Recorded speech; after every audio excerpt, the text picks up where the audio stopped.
John, you get kind of your biggest run of your career today. You get to play most of the second half. Throw a couple touchdowns, including a couple or a deep bomb to Zion. I mean, just what was it like for you to be out there and really get that much game experience? Yeah, it was great. You know, the couple of times I've been in, just late fourth quarter, run down the clock, and they actually let it loose today, which was a lot of fun. I was I was still questioning if I could play at this level, you know, because I've only ran the ball and thrown it 3 times before this game, and now I feel pretty confident. You know, I've done some good things out on the field.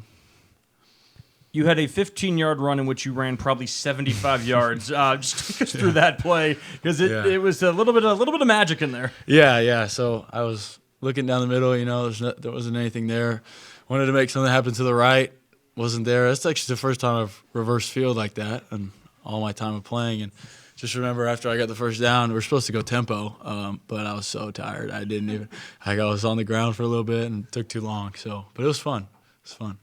Tell us about the deep ball to Zion. Walk us through that play. Yeah, so we tempoed that play, right? And I checked the fade because it was press coverage, and because Coach Edwards actually told me he wanted me to throw a fade to Zion, and it just worked out.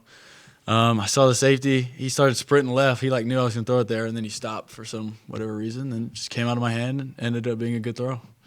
It sounds like you were pretty excited to actually kind of get to air it out today. Yeah, definitely. When you kind of understood that was going to be something you could do today, what was going through your head? What was your reaction? Well, we started scoring a lot in the first quarter. I was like, okay, I'll probably play a lot this game. No, you're good. So I just, stayed loose, tried to keep my arm warm, and I was excited, but I had to stay calm. I couldn't get overexcited because then I'd probably freak out. But yeah.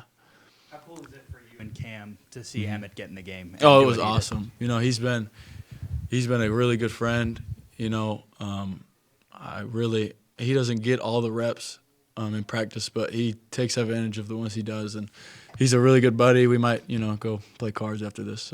So it was good to see him get in. It's super unfortunate it got tipped. He driving him down the field, and it was the right read and everything. It just got tipped, but it's really good to see him get in there.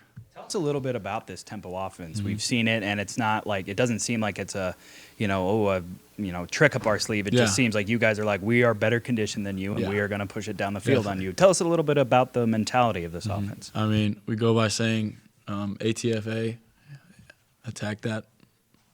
I had 2 curse words at the end. I can't say it, but that's just what we do, and that's the whole thing. And we were beating them pretty bad, and then we just kept tempoing, and I was like, damn, this is really what we do. It's kind of shocked me too. And then even when I was in at the 2s, we just tempoed everything, which was a lot of fun.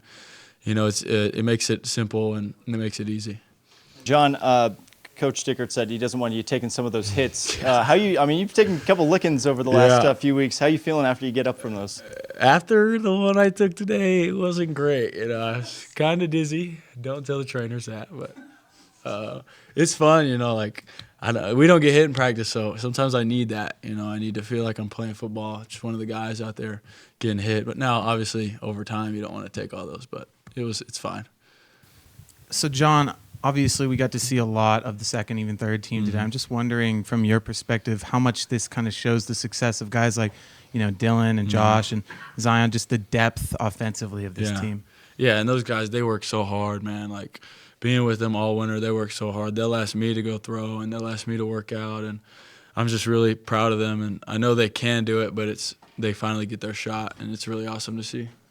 And just for you, and then also what you've seen from your teammates, just how valuable are those true game reps to get out there? Yeah, it's huge. It's totally different than practice. Practice is all scripted, and it's all everybody knows what's going to happen, and that out there isn't. So it's really important. It builds confidence, it builds character, and it's great.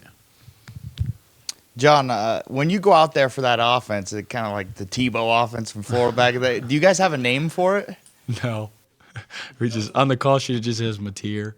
So they just Coach Arbuckle just yells at me. I'm always behind him. I just put my helmet on and go. So, yeah. All right, the Mateer offense. There you go. Yeah, I guess. I wanted to ask you, when you were talking about the tempo of the offense, it looked like the 1s and even the 2s were just moving the ball at will today. Does it feel like you guys are like completely grasping Arbuckle's offense now? Do you feel like you're clicking? Yeah, I feel like we're definitely, Arbuckle works with us as well as we work with him. He does well at getting his players in space and doing what we like, So I feel like we're definitely getting it down. And sometimes on the sideline, like I can tell what Arbuckle's going to call, not all the time, but I have an idea of what he's going to call next just because we do so much talking together and stuff in the meeting rooms.